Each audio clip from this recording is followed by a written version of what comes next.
അത് എഞ്ചിനെ ഹാം ചെയ്യുമെന്ന് ചോദിച്ചു കഴിഞ്ഞാൽ വലിയ ഹാമൊന്നും ചെയ്യില്ല. മര്യാദയ്ക്ക് അങ്ങനെ തന്നെ ഓടിച്ചുകൊണ്ട് നടന്ന കുഴപ്പമൊന്നുമില്ല. പിന്നെ കാറ്റലിക് കൺവേർട്ടറൊക്കെ വരുന്നുണ്ട്, അതിൻ്റെ ആയിട്ടുള്ള കാര്യങ്ങൾ അതൊക്കെ വലിയ വലിയ ആൾക്കാർ പറഞ്ഞിരുന്നു നിങ്ങൾക്ക്. നമ്മളൊന്നും അത്രയില്ല കേട്ടോ. ഇല്ല ഗൈസ്, റൈഡ് ചെയ്യാന്ന് പറയണത് ഞാൻ അതല്ലേ എൻ്റെ ജീവിതം തന്നെ റൈഡ് ചെയ്യുക എന്നുള്ളതാണ്. അതല്ലേ ഞാൻ ഇവിടെ ഇങ്ങനെ നിൽക്കണത്. ഇവിടെ നമുക്ക് ഇങ്ങനെ നമ്മുടെ നാട്ടിലും പുറത്തൊക്കെ റൈഡ് ചെയ്ത് അടിപൊളിയായിട്ട് വൈബ് അടിച്ച് നടക്കാം. പുറത്തൊന്നും അത് ആ ഒരു വൈബില്ലല്ലോ. പുറത്തെന്താണ്, ഈ ഹൈവേയിൽ കൂടെ ഒന്നും പോയാൽ സുഖം കിട്ടൂല. അത് ഡോം. 1-2 ആഴ്ച മുമ്പ് ഡോമിനോറിൽ രാത്രി വന്നുകൊണ്ടിരുന്നപ്പോൾ ഇതുവരെ ഉള്ളൂ. ആ എൻഡ് വരെ നമുക്ക് പോവാം. അവിടെ പോയി തിരിക്കാൻ ഭയങ്കര പാടാണ്.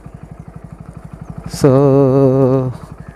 ഇതിൻ്റെ ഓഫ് റോഡിങ് കപ്പാസിറ്റി നിങ്ങൾക്ക് വേറെ ലെവലിൽ അറിയാൻ പറ്റും. ഇത്രയും വണ്ടി പോകും.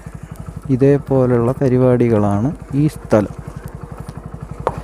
രതി നദിയിൽ ജലതരംഗം നീളെ മുഴങ്ങി.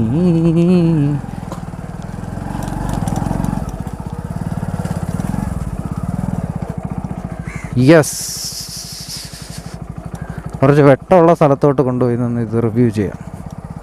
എന്തായിരിക്കും നല്ലത്? അതല്ലേ നല്ലത്?